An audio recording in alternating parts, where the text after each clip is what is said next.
Jack, you're stepping on my hair. Okay.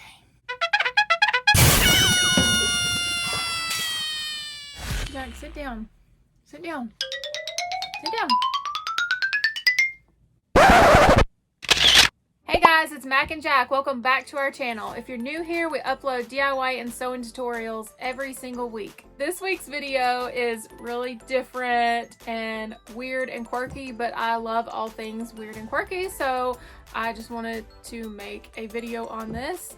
And if you guys have been watching my videos for a while, you know that I have a unique style and quirky style, so today's video is going to be really fun.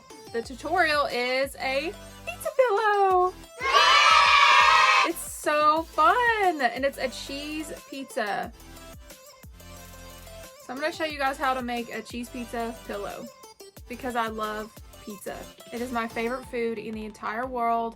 I am vegetarian, so I don't put any meat on my pizza, but I do like cheese pizza and pineapple pizza and veggie pizza. So my outfit is pizza, of course. I have a pizza lanyard, a pizza shirt, and a pizza skirt on. Let's go ahead and get started.